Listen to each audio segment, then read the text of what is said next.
దేవుడు ఉన్నాడా లేడా అందరినీ వేధిస్తున్న ప్రశ్న ఇది.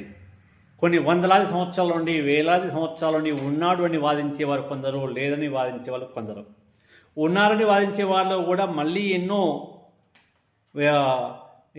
ఆలోచనలు. ఉదాహరణకి దేవుళ్ళు హిందూ మతంలోనే ఎంతోమంది దేవుళ్ళలోనే కొంతమంది, కాదు మా మతం గొప్పదని ఇస్లామిక్ మతం, మా మతం గొప్పదని క్రిస్టియన్ మతం, ఇలా ప్రపంచంలో ఎంతోమంది ఎన్నో మతాలు గొప్పవని, మా దేవుడే గొప్పని ఎంతోమంది ఫైటింగ్ చేస్తూ ఉన్నారు.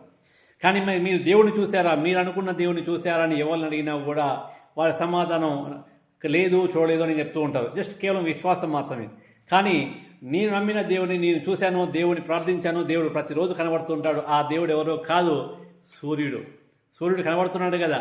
కాబట్టి ప్రతిరోజు సూర్యుడిని మీరు లేపడం కాకుండా, సూర్యుడు మనల్ని లేపడం కాకుండా మనమే సూర్యునికి ముందు వెల్కమ్ పలకాలి. సూర్యుడు ఎవరు కాదన్నా, ఎవరు అవునన్నా అందరికీ ఆమోదయోగ్యమైన దేవుడే సూర్య దేవుడు. కాబట్టి ఎర్లీ మార్నింగ్ లేచి సూర్యునికి దండం పెట్టండి. సూర్యుని ద్వారా ఎంతో అద్భుతమైన శక్తి మనకు వస్తుంది. ఆరోగ్యపరంగా కూడా డి విటమిన్ కూడా వస్తుంది. కాబట్టి ఎవరైతే ఎర్లీ మార్నింగ్ లేచి సూర్యునికి వెల్కమ్ చెప్తారో ఖచ్చితంగా విజయాలన్నీ మీ సొంతమే అవుతాయి.